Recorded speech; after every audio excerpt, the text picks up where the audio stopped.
My wife Sophia's first love was dying, and when she heard the news, she was lying under me, gasping and moaning. Sophia pushed me away forcefully, put on her clothes quickly, and explained anxiously, "I'm going to go see David, we'll continue next time." After that, she slammed the door and left. Looking at Sophia's back, I calmly stood up and put on my clothes. It was not impossible to get divorced the day after the wedding. I had just opened my second pack of cigarettes when I got a call from Sophia. When the call was connected, a cheerful male voice came out, "Brother, I'm sorry for ruining your wedding night because of our game." So is Sophia. She's already someone else's wife, but she's still so impulsive. I've already told her off for you. She won't do it again next time. Then, Sophia's nonchalant voice came from the other end of the phone, "It's just the wedding night, if it's gone, it's gone." He asked me to hold the wedding. How dare he have any objections to missing the wedding night? If he has any objections, then divorce him. You didn't do anything wrong, why are you apologizing to him? Whatever game you guys are playing, I want to play too. Sophia, I'm not your groom, you can't be so willful anymore. Then the man sighed helplessly, and then he said, "Brother, I will give her a good scolding, you should get some rest early." Suddenly I felt sick from smoking the cigarette in my hand, and I hung up the phone without saying a word. I looked up at the room full of wedding characters, all of which were mocking me, a man abandoned by his wife on his wedding night. The story is about to begin. If you like it, remember to like and subscribe. My wedding with Sophia was indeed what I begged for, just as she said. After 3 months of begging, she finally agreed, but she didn't ask for tea or a bride reception, just a simple meal. Although it was very different from my ideal wedding, I didn't care. For me, it was enough for her to be the bride. But on our wedding night, Sophia's cell phone rang with her first love, David. Sophia put her hand on me and asked me to wait, and I stopped. But when Sophia heard that David was dying, her face turned pale. It took less than 10 minutes from hanging up the phone to slamming the door and leaving. The moment the living room door was closed, the door in my heart that held her was opened. The message on my phone brought me back from my thoughts. Sophia sent me a message saying, "I'm going to watch the sunrise with them. I want seafood porridge when I get back tomorrow. No green onions. David doesn't like it." I stared at the message in a daze. How cheap was I in Sophia's mind that I would cook seafood porridge for her first love on the second day of her wedding? I closed my eyes, suppressed my resentment, and typed a sentence on the keyboard, responding, "When you come back after watching the sunrise, we will get divorced." After sending the message successfully, I got up and took down all the decorations in the house.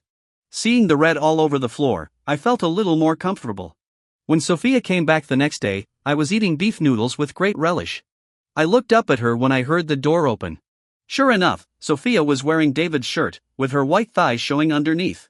Whenever Sophia came back from an all-nighter with her group of friends, she would be wearing David's clothes. I argued with her and told her that I cared about their relationship having no boundaries. Sophia just said nonchalantly, "He and I are in the past, and I can't help it if you care." Sophia even advised me to be more open-minded, saying that no matter what she did, she was still my fiancée. Sophia sat down across the table, glanced around, and asked with a frown, "Where's the seafood porridge?" "It's still in the pot." After saying that, I took a look at my beef noodles. Sophia frowned even more and said with disdain, "Look at you, you're so fat, and you still eat such greasy food. Can you learn from David? If your appearance is not good enough, at least you should have a good figure. Otherwise, it will be embarrassing to take you out. Sophia has very high requirements for my figure. In the 5 years we have been together, in order to satisfy her, I have boiled vegetables and meat for almost every meal. So during the physical examination some time ago, I was diagnosed with malnutrition. The doctor looked at me with confusion, probably because he didn't understand how I could be malnourished when I was dressed so beautifully. When I finished the last bite of noodles, Sophia's patience was running out. She knocked on the table irritably and urged, "Hurry up, pack the porridge in the insulated lunchbox, David is still waiting at home." I looked across at the woman I had loved for many years and said calmly, "Didn't you see the news about the divorce yesterday?" Sophia paused, as if she just remembered this, and said disdainfully, "I saw it, what's the matter? You don't want to let me go? Every time you break up, you end up crying and begging me. I won't bother with you this time, hurry up and give me the porridge, otherwise I won't be so patient." I pushed the chair away, stood up, and said to her calmly, "Sophia, I'm serious, let's get a divorce." Sophia was stunned for a moment, then stood up and looked at me with a half-smile, and said proudly, "James, you were so tough after a wedding? I just left in the middle of sex, so you can't stand it? Why didn't you act so tough before?" I put on my coat and stood at the door, saying to her expressionlessly, "Let's go. I've asked for today's day off." Sophia said angrily, okay, whoever doesn't leave will be the grandson. The marriage ended in failure. David called Sophia away at the Civil Affairs Bureau. I no longer care about the reason. It was not the first time. David had called Sophia away at the right time many times before. I wondered if the wedding night would have the same result. Who knew it would come true? When I imagined it, I thought I would be very angry, unable to keep calm, and even violent. But when it really happened, I was calm and felt like it was true. Since we can't get a divorce, let's not waste today's holiday. I went to a law firm and asked a lawyer to draft a divorce agreement. Sophia and I don't have much marital property, so we don't have to worry about the division of property. After getting the divorce agreement, I called my childhood friend Mark to arrange a meal. When we met, Mark teased me and said, on the second day of the wedding, "Are you willing to separate from your Sophia?" I scratched my hair and said bitterly, "I'm planning on getting a divorce." Mark was stunned for a few seconds, then said unexpectedly, "Congratulations." Then he put his hand on my shoulder and said, "James, pour out the water in your brain. Sophia is a woman who is not content at first glance. I saw her hugging and kissing men many times in the bar, but you are so deeply involved, I can't tell you." I can see the expression of Mark, who wanted to say something but hesitated after he mentioned Sophia many times before. It is true that a bystander can see more clearly. "Stop talking and have a few drinks with me."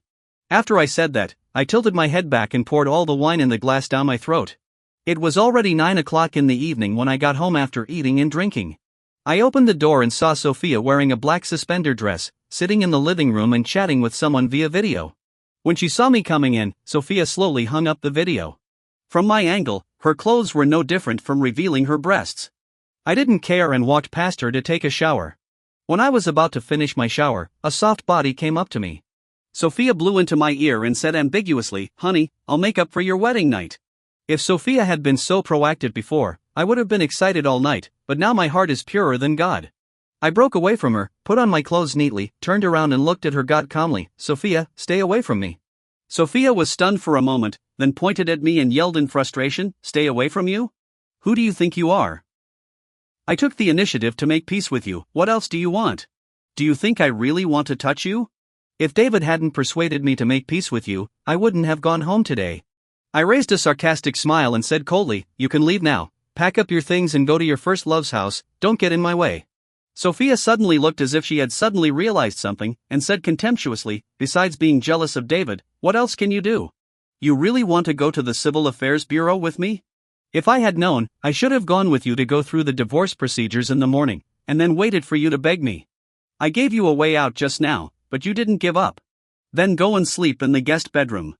After saying that, Sophia put on her bathrobe and looked down at me. I know that Sophia is waiting for me to ask for her forgiveness. In the past, every time we quarreled, I would do everything I could to make peace, even kneeling down to beg her a few times. Over time, Sophia got used to it, and every time we quarreled or had a cold war, I would give in. This time I just picked up the pillow and quilt, closed the door of the guest bedroom, and ignored Sophia's surprised expression behind me. When I woke up the next day, I saw Sophia cooking breakfast for the first time. "Honey, are you awake?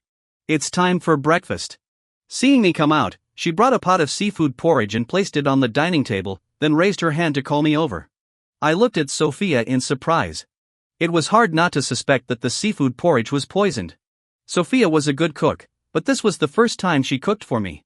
When I first knew that Sophia could cook, I begged her to cook for me. She impatiently shook my hand away and said, "Are you looking for a girlfriend or a nanny? If you insist on me cooking, we'll break up." As soon as the word break up came out, I stopped. At that time, I thought that my request reminded Sophia of some bad memories, so I apologized to her repeatedly and never mentioned asking her to cook again. But I learned from David's circle of friends that Sophia learned cooking skills specifically for him. When they were together, she was the one who cooked. So the contrast between love and hate was very obvious at that moment. I took a deep look at the seafood porridge and said softly, "Thank you, but I don't want to eat it." Sophia's face turned extremely ugly when she heard that. She put the dishes and chopsticks in her hands on the table with a clang and said angrily, "James, what do you mean now? You shamelessly begged me to cook for you before, and now that I'm doing it, you're giving me a cold shoulder again? It's just the wedding night, isn't it? Is such a small matter worth you being so fussy about? You've always been like this before." Yes, I loved her before, so I tolerated her many times, but in return, I only got slander and hurt again and again. I looked at her coldly. "Sophia, I am allergic to seafood. A trace of embarrassment flashed across Sophia's face, but she still stiffened her neck and said, I don't know. You didn't tell me.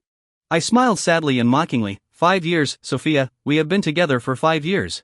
You even remember clearly that David doesn't eat onions, but you don't know that I am allergic to seafood. Is it because I didn't tell you or you just don't care? Maybe my words touched Sophia's sore spot. She immediately jumped up and accused me, shouting loudly, Don't you know that you are allergic to seafood? Is it necessary to make such a big deal? If you don't eat it, there are many people who do. I nodded indifferently and said, Then give it to others. After that, I went out to work. After arriving at the company, I saw David's WeChat Moments update. Sophia's seafood porridge is amazing. Some people really don't know how lucky they are. The accompanying picture was a photo of Sophia filling his porridge. I silently gave him a thumbs up and started working at my desk. During lunch break, Mark came to me and said he had a big project to discuss with me. He came to me with a new energy project plan, and when he talked about his studio, the light in his eyes was hard to look at. At the end of his speech, he patted me on the shoulder and persuaded me, James, with my research results and your ability, we will definitely succeed. After listening to what he said, I agreed without hesitation, because the drive in him was something I had lost for a long time. In the 5 years I've been with Sophia, I almost forgot what I was like before. After being with Sophia, I quit my previous job as sales director and chose to work for a small company, working from 9 to 5 every day. Friends said I had changed, but I said nonchalantly, this is a sacrifice for love, you single guys don't understand. The louder I said it at the time, the more painful it is now. That afternoon, I submitted my resignation application to the company. At the end of the month, my boss notified me that I could stop coming to work next week after handing over my work. Before leaving Get Off Work, I sent Sophia a message, come back early in the evening, let's talk about divorce. In the evening, I waited until 12 o'clock but no one came back. But I saw David updated his circle of friends again. On my 18th birthday, I made a wish to watch my Idols concert with the one I love, and it came true on my 26th birthday. The picture was a photo of him and Sophia wearing couple outfits and going to a concert with their faces close together. My patience with them completely evaporated after seeing this post. I commented on David's post, no need to make any more wishes. Let Sophia come back and get a divorce. You can live your life however you like. Less than 10 minutes after I posted the comment, Sophia called me. After I answered the call, Sophia yelled at me, James, that's enough. Today is David's birthday. Are you trying to disgust me on purpose? You're fussing over such a small matter. I was blind to marry you. I chuckled, not caring what she said, and said calmly, Sophia, if you keep dragging your feet like this, I'll think you're reluctant to divorce me. She was choked by me and responded angrily, see you in front of the Civil Affairs Bureau at 10 o'clock tomorrow morning. Whoever doesn't come is a grandson. After that, I hung up the phone. A dreamless night. The next morning, I took another half day off. When my boss asked me why I wanted to leave, I confessed, I'm taking leave to get a divorce. He remained silent. I waited at the entrance of the Civil Affairs Bureau for more than an hour, but Sophia didn't show up. When I was about to call her, I received a message from her with a picture of a plane ticket. Sophia said that the company had arranged for her to go on a business trip temporarily, and she would talk about the divorce when she came back. Everyone had left, and I had no choice but to take this opportunity to visit Mark's studio and see where I would be working in the future. When Mark saw me, he took me to an empty office, looked at me proudly and said, James, this is the office prepared for you. Although our office is small, it has everything we need. Now we owe you a helping hand. Looking at the working atmosphere here, I am already looking forward to it. Mark took out the plan and said excitedly, since you are here, let's talk about the next plan. In this way, he dragged me to brainstorm for the whole morning. Although I was very tired, I felt an indescribable sense of satisfaction. For the next 2 days, I rushed to Mark's studio after I got off work, and my days were much more fulfilling than before. Friday was my last day at the company. After I got off work, I went to dinner with a few of my good colleagues. After dinner, I said I wanted to go to the bathroom. On the way back, I passed a private room and heard a familiar voice coming from inside. Sophia, don't you hate James? Why don't you agree to divorce him? Sophia laughed sarcastically and continued, I don't like him. If his father hadn't used his retirement money as a betrothal gift, I wouldn't have gotten married to him. I'm only with him because I'm angry with David. Her friend couldn't help but ask out of curiosity, how much dowry did his father give you? Through the crack in the door, I saw Sophia holding up 5 fingers. Her friend was stunned for a moment, then exclaimed, $500,000? Sophia nodded proudly and said, yeah, David just happened to be starting a company, right? I plan to invest the $500,000 in him. Haha, other people are selling their daughters, but his family is paying to sell their sons. Sophia laughed so hard she couldn't straighten her back when she heard this. And now I feel like a long dormant volcano that suddenly erupts. No wonder the last time I went back to my parents' house, they kept asking about our relationship. While I was angry, I also felt guilty towards my parents. Sophia and I met through a blind date. When we first met, she was wearing a white dress and the bright smile on her face was deeply engraved in my heart. After that day, I asked her out for dinner and movies every now and then, and she agreed every time, but her attitude towards me was always lukewarm. After knowing each other for 3 months, Sophia suddenly asked me if I liked her and if I wanted to be her boyfriend. I was surprised, but I agreed the next second. We were together for 4 years, and I proposed to Sophia more than 20 times. She told me every time that it was too early. When I had convinced myself that two people didn't have to get married, she proposed to me and got the marriage certificate the next day. I thought Sophia had come to her senses, but she was bribed by money. I left the restaurant as if nothing had happened. When I got home, I contacted a lawyer to inquire about the betrothal gift. The lawyer's answer was if that there was evidence, he could make her leave the house with nothing. After hanging up the phone, I immediately asked someone I knew to introduce me to a private detective. The next morning, I went back to my parents' house. After asking them many times, they finally told me about it. It turned out that Sophia had just casually asked for it, and when she saw that my parents really took out $500,000, she was attracted by the money and agreed to marry me. I looked at the white hair on my parents' temples and felt indescribable sadness in my heart. After that, in order not to alert others, I did not mention divorce to Sophia again. Sophia came home on the 5th day after her business trip. By then, I had packed some clothes and moved to Mark's house. In order to test my opinion, Sophia sent me messages every day, asking me when I would be home. While I was answering her perfunctorily, I was looking at the evidence sent to me by the detective. Looking at the photos and hotel check-in records, I felt as if a bucket of cold water was poured on my heart. It turned out that Sophia and David have always been entangled. Every time Sophia worked overtime, she was almost always in a hotel with David. The business trip she mentioned a few days ago was just to stay at David's house for a few days, so as not to file for divorce with me. They didn't know that I didn't know about the betrothal gift, so they kept delaying. I sent all the evidence to the lawyer and asked him to deal with it. I just turned a blind eye. But Sophia just wouldn't let me go. My phone pushed an app message, saying that the surveillance camera at home had detected a suspicious person coming in and out. I clicked on the video, and to my surprise, the two of them had already started having sex in the living room. I will not want this house anymore. I notified my lawyer and filed for divorce directly. The evidence is enough to make her leave the house with nothing.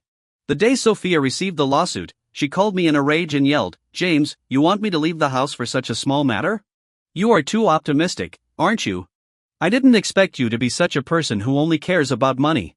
I really misjudged you." After she finished speaking, I calmly responded, "According to the civil code, the cheating party must leave the house with nothing." "What do you mean by cheating?" There was a hint of panic in Sophia's voice. I sneered and continued, "In your eyes, am I a fool? You hid it from me for 5 years. Let's meet in court."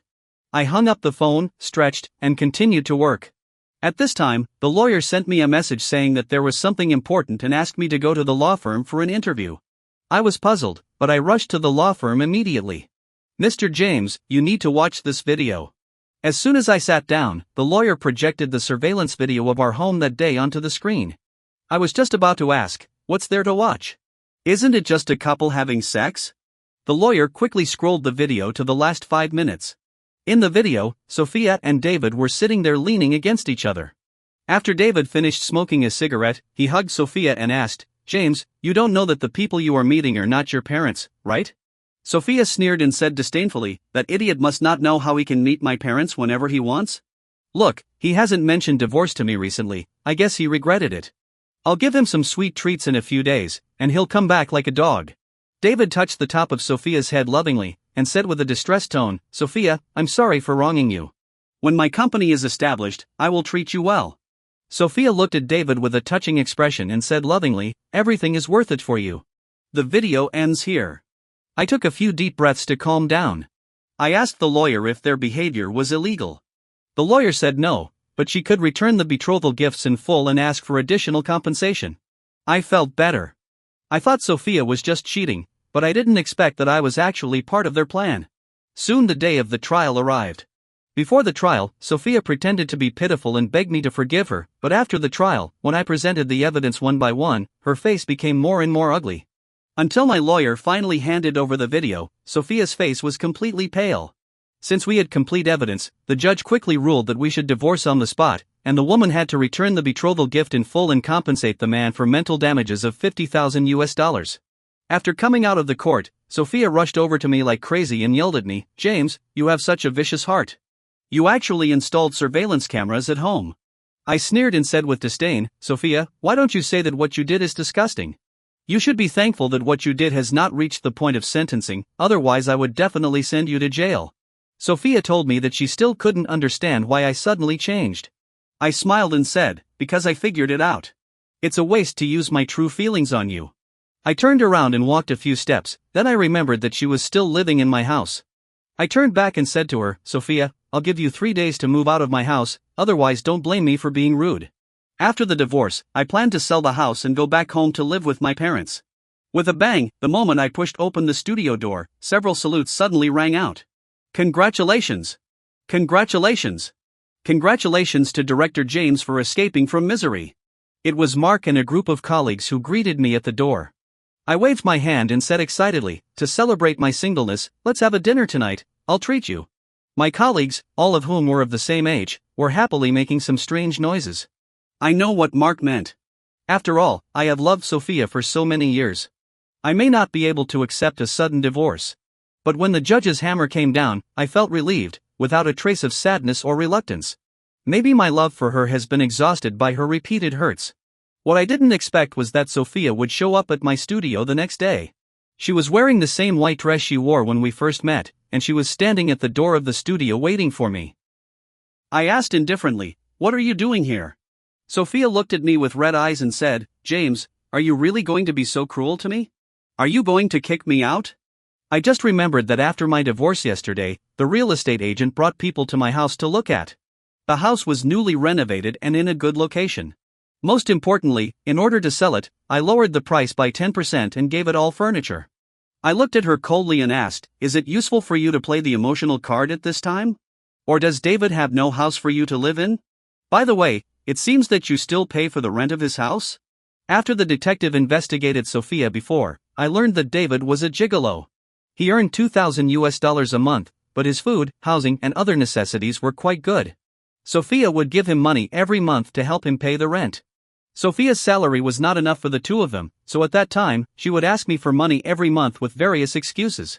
At first, she would come up with some reasons, but after a long time, every time Sophia asked me for money, she would say, "James, transfer me $20,000. Sophia was deeply hurt by my words, and her face turned ugly. But for the sake of money, she still endured it and said aggrievedly, "James, I know you are just angry with me. You can't bear to be so cruel to me, right? That house is full of our memories, you can't sell it." Looking at her hypocritical face, I said impatiently, "Sophia, stop disgusting me.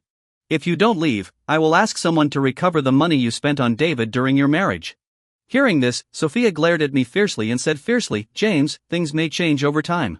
When David succeeds, you will have to bear the consequences yourself." After saying that, she twisted and left. In order to avoid Sophia, I asked Mark if there was any project that required a business trip, the farther the better. When the guy heard that I took the initiative to ask for a business trip, he immediately arranged a visa for me and booked a flight to Argentina. I was stunned. This was beyond my acceptance, but I had already fallen into the trap, so I had to bite the bullet and go ahead. The day after my visa was approved, I flew to Argentina. The work in Argentina progressed faster than I expected. I signed the contract before the return trip. Thinking of the bad things in China, I decided to give myself a vacation. It is summer in this country 9,000 kilometers away from the United States. I felt the enthusiasm of Buenos Aires, saw the majesty of the Andes Mountains, appreciated the magnificence of the Iguazu Falls, and tasted the world-famous red wine and steak. On my last day in Argentina, Mark called me to tell me about what happened in China. "Before you left, the moving company you hired was amazing. Sophia refused to leave, so they packed up and threw her out. That woman came to the studio to look for you every day. I get annoyed when I see her. I heard she even went to your parents' house to show her affection." Before I heard the last sentence, I wanted to continue my business trip to another place, but after hearing her harassing my parents, I finally decided to go back and deal with the matter. The day after I returned home, Sophia rushed over upon hearing the news. The moment she saw me, she reached out and held my hand. Tears seemed to fall in the next second. I raised my eyebrows. Is Sophia planning to take a conciliatory approach? Sophia pleaded with red eyes. James, I regret it, let's get remarried. I don't believe you will let me go so soon. I swear to you, I will never meet David again, and I will love you wholeheartedly. I said disapprovingly, you're still living in your adulterer's house, and you told me you won't meet him anymore? Sophia was delighted when she heard this, thinking that I was jealous of David and that was why I quarreled with him like this. She said awkwardly, James, you forced me to do this.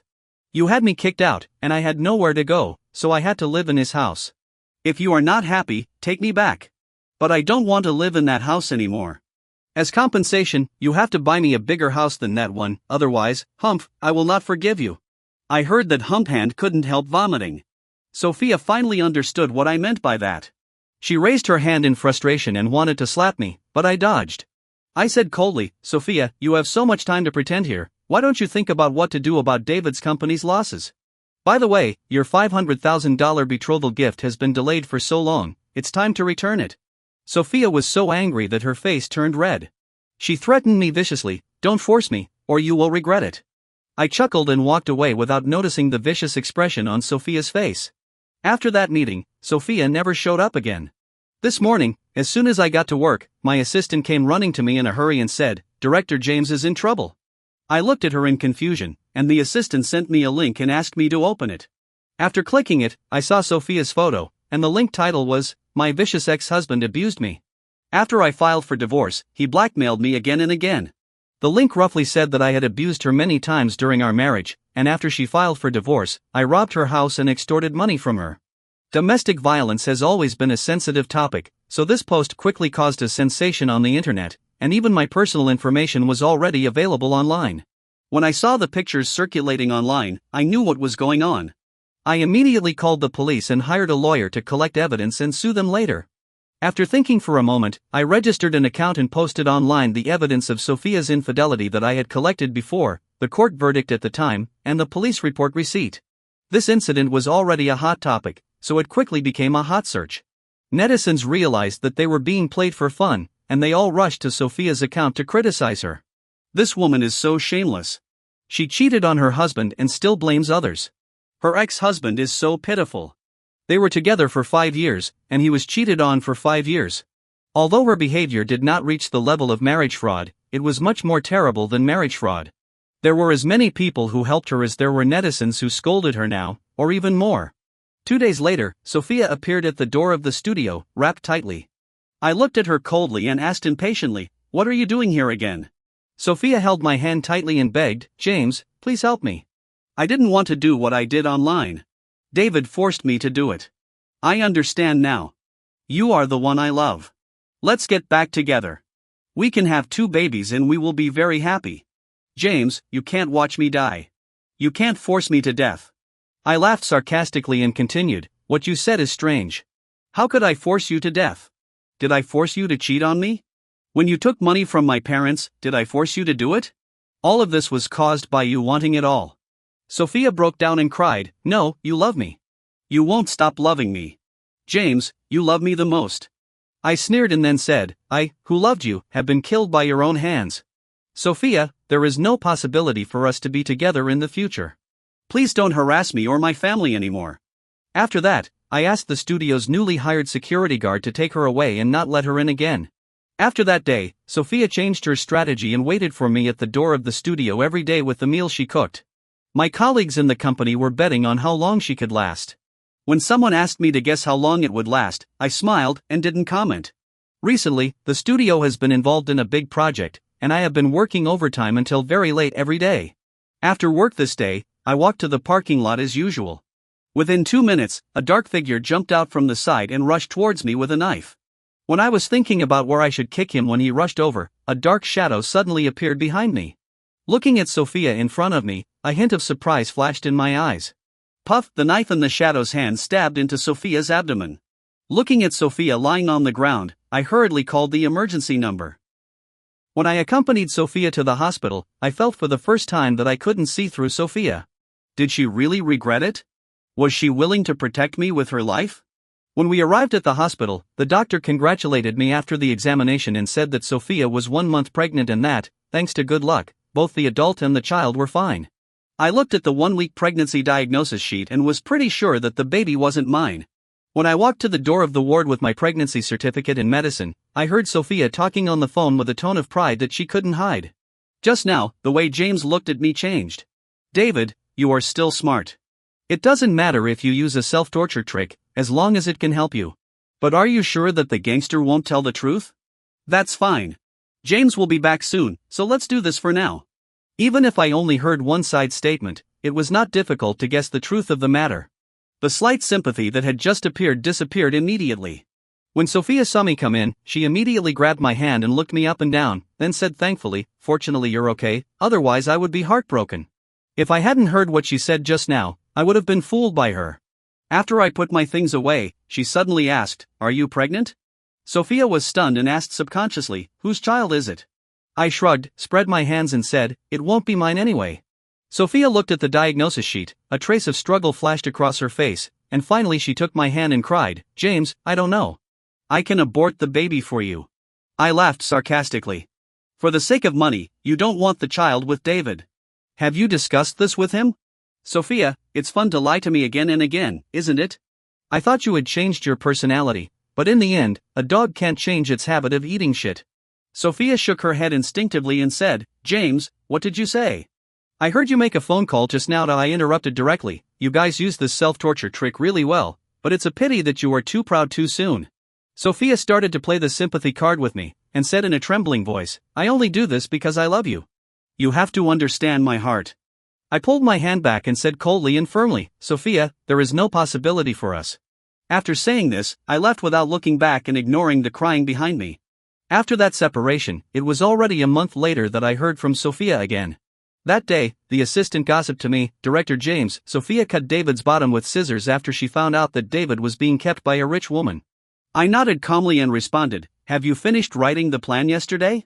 The assistant looked sad and said aggrievedly, "You are the evil capitalist." I'm not surprised at all that this happened. How can two people who abandon their moral bottom line again and again for money be rational? But their affairs have nothing to do with me now. Now I eat well, sleep well, make money quickly, and my friends and parents are around me. Love doesn't seem that important anymore.